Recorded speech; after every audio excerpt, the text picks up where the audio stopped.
Welcome to Tete-a-Tete, a head-to-head conversation about how to get more bang for your buck when utilizing flower bulbs in your garden landscape. And now, celebrating their 125th year as a family business, here are your hosts, Brent and Jay Hutchins.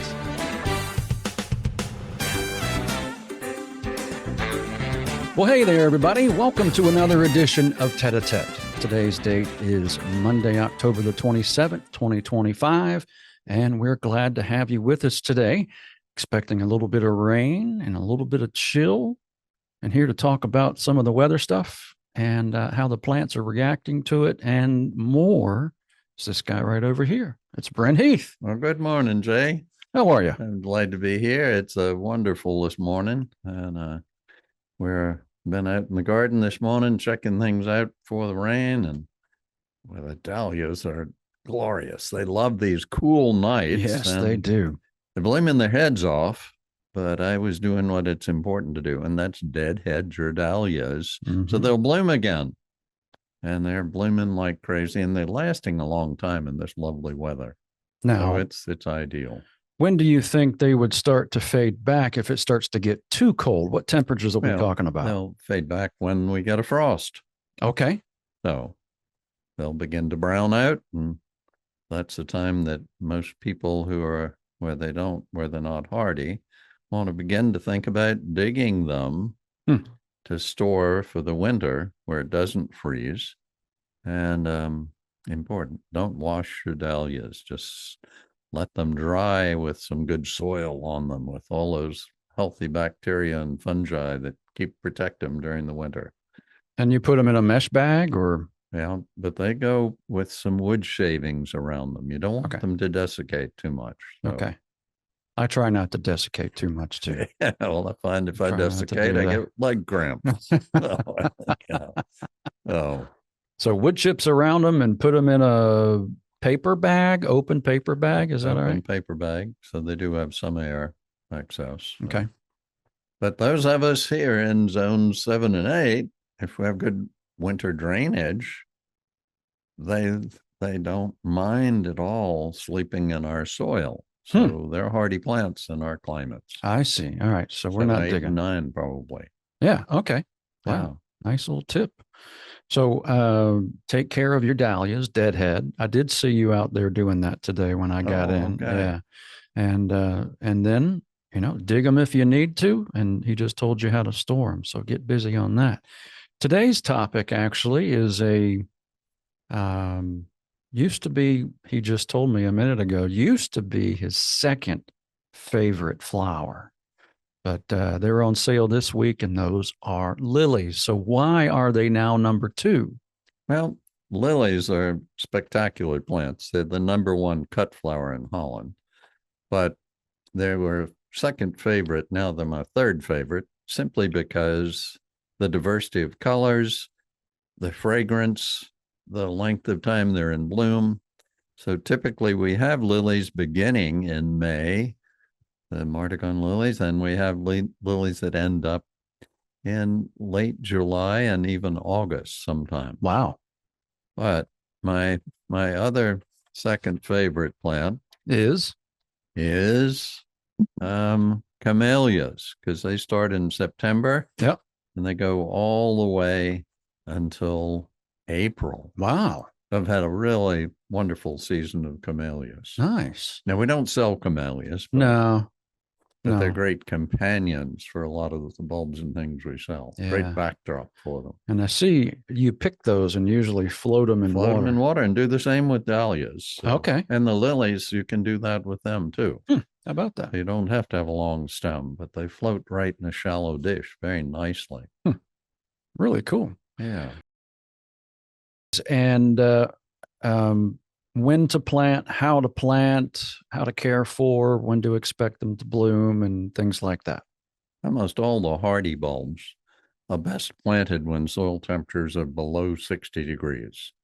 Okay. So with cool nights, it'll be that way here pretty soon. Yeah. Now, often we say after the first frost, because then for sure your soil temps are that low. Right. And lilies go a bit deeper than most other bulbs. Most bulbs go 3 times their height deep. Lilies typically maybe 4. Mm.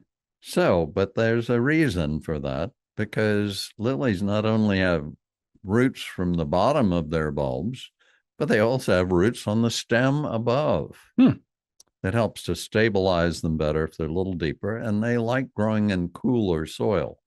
So in Okay. our warm, hot summers, they tend to last longer and just perennialize well in our uh, sandy soil, and even here in Becky's soil, which she's amended with compost. Mm-hmm. They really do like a rich soil. Okay.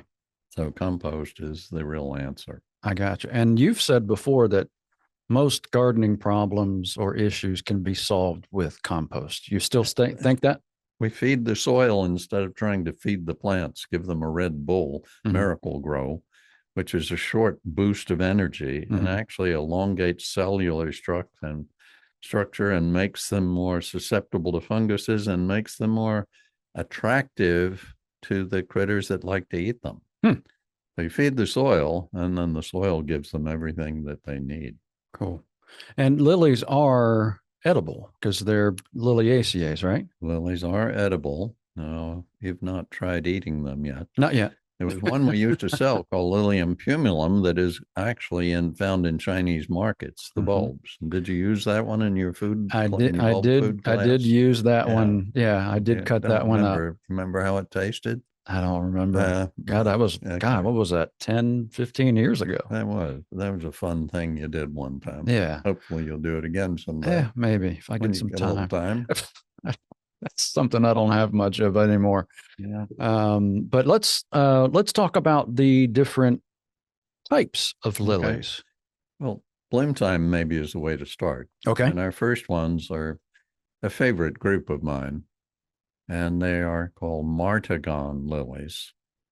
And they're much, much smaller, more diminutive flower-wise than the bigger Asiatics and Orientals and Oriental trumpets. But these begin blooming for us in May. They tend to be a bit more shade tolerant too. So tolerance means that they can grow in the shade better than others. It doesn't mean that's where they grow best, because they probably still grow best in full sun. But, and these are produced in small quantities, as where most lilies are very popular, and most of those that are sold in the Dutch markets are actually grown for cut flowers. And about 20% are grown for gardens. Wow. But the Martagons are very seldom used as cut flowers, but they're superb, long-lasting garden plants, and they love. The best I've ever seen were up in the Gaspé Peninsula in Canada, where they were just naturalizing throughout the woods. Wow. So in the woods. They were awesome. Yeah. So they can, lilies, do they take full sun, or can they take some full shade? sun? Okay. Just there, they tended to use them in woodland gardens. Wow. I bet you that looked pretty neat. And we do offer 4 of them. They have Martagon Arabian Night, which is dark and speckled, reddish orange and yellow and gold, and has up 4 or 5 flowers on a stem. And then probably my favorite is Claude Shride, and it's a solid dark red. Now these are all lilies that hang their heads somewhat, so very graceful, like diving birds or something. Anyhow. And then the Martagon Fairy Morning, it looks like it has more flowers and has a little bit of orangey tint to it. And then the lovely one, new that this year for us, is Martagon Golden Morning. So you've got a variety of those warm and cool colors in these lilies. So, yellow is that first color your eye separates, and it's a real attention-getting color. And about how tall do the Martagons get? Typically around 18 inches to 2 feet in my garden, anyhow. Okay. Yeah. So not super tall. Not super tall. Okay. They probably grow a little bit taller in shade. Mine grow under the sycamore tree, which the canopy is up, 20 feet, but a magnificent sycamore tree, and they love growing there. Nice. All right. What's another type of The lily? Asiatics and lilies in nature are native to parts of Asia and North America. And from them, these hybrids have been derived. Mm-hmm. But the Asiatics are the second blooming group, typically end of May through the month of June. They're bright with many colors. They're out-facing flowers. They are used for cut flowers very much, and they are special, but they're not fragrant. And the Martigons have a slight fragrance. The Asiatics have almost none. Okay. But they do have, and something to mention, all the lilies have copious pollen bearing. Yeah. But that's very staining also. Hmm. So when you pick your lilies, you may want to pull those pollen bearing. But if you do get the pollen on you, you've got to take the garment off and put it in a freezer, and it'll brush off. Otherwise, you need to wash it, and it's hard to get out. So when you take them into the house, it's something to consider. They would really mess up a white tablecloth. Oh, absolutely would. But so anyhow, what's one of your favorite ones in this category? Well, Purple Dream is a lovely one. The new one is Tribal Dance. It's gold with black reddish speckles all over it. Purple Dream is lovely pink with a purple center. And Forever Susan is my all-time favorite. I think that's a lot of people's favorite one. It's really an amazing lily, and it's been around for quite a while. Yeah. So it's the one that gets the heart in the catalog. Nice. Any other categories? The next one are the Orientals. Oh, yeah. And probably one of the world's most numerous lilies was or is Casablanca. Mm-hmm. Casablanca. Anyhow. Yeah. Lovely, pure white, moderate height, about 3 feet, a wonderful fragrance. Now, I have heard a few people say that some lilies can be a little overpowering, some of the Orientals, some of the trumpets. In what way? And this fragrance is, wow, it's exponential. It just really flows. Wow. And warmth makes those volatile go out more. But Casablanca is a love, and Muscadet. Now, Muscadet is a fun one. The Dutch are Francophiles. Yeah. They remember the Dutch. They remember the French underground helping them during the Second World War. They name a lot of things with French names. Muscadet, used to call it Muscadet, but it's nice because it's short enough to grow on pots. So, and we do grow a lot of lilies on pots, the shorter ones. They're wonderfully fragrant, and this is white with red speckles all over it. Wow. A real love, and it's been around for a good while now. And then Stargazer is another that's one of the most popular lilies. It's been around forever and has held its place in the market. Nice. But it's a pretty dark red with black specks on it. So pretty impressive. Yeah.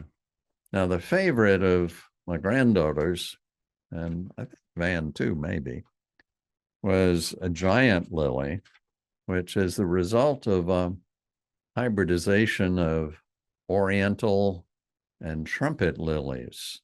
So they call them Orient pets, or they have a variety of nicknames they call them.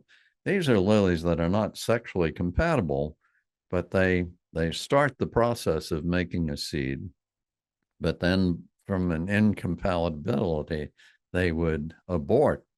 Well, a friend takes them and puts them into tissue culture and is able to rescue that embryo, that seed, and brings about these hybrids that are incredible. They're much larger than any other lily, and the fragrance is a delightful, sweet fragrance. Nice. And they're taller than any other lily. That was going to be my question. The flowers are humongous. Anastasia is one of all granddaughters, and I think it is Van's too. They are typically, what size ball is that? That's bigger than a softball, not Mhm. as big as a volleyball, but No, almost in almost. between. Yeah. Absolutely awesome. Hmm. And they produce a lot of them on the stem. They have a little bit longer stems on the flowers than others. Another very favorite is Conquidor. Conquidor is upright, whereas the Anastasia, the flowers kind of cascade a little bit Mm-hmm. in a lovely form, just depending on what you want. But Anastasia goes 6 feet.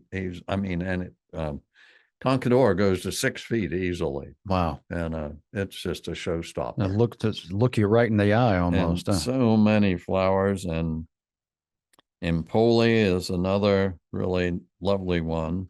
They're an amazing group of lilies and really worth being in the garden.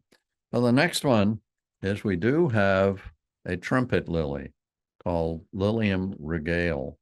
Mm. And it's often mistaken for an Easter lily. Most Easter lilies are white, but this is a later blooming form. Wonderful. We have a marvelous picture of it in a rose garden, just right amongst roses. Wow. So the white flowers with red roses are just spectacular. Neat. So, and now lilies, important that when they finish blooming, you deadhead them, because 30% of the energy will go into making seeds, and you prefer it to go back to the bulb. Mm-hmm. So next year you'll have more blooms again. Nice. Now, lilies are edible, and the critters do enjoy them. The deer enjoy eating their buds, rabbits their leaves, and groundhogs their leaves. I've not seen voles, because typically you're planting them deeper than the voles normally travel. But they are the way to protect your lilies when they first come up is to spray them with a good repellent, like the plant skid that you see in the back of the catalog. That's SKYDD, made for the forestry industry to protect tree seedlings when they're planted. Smells a little bit like death to the critters, and it stays for a good long time. Nice. Anyhow, Yeah, it works good. You use it all the time. we do indeed. Yeah. All right. Well, cool. Those are the lilies. And I think we covered most of the types. Yeah.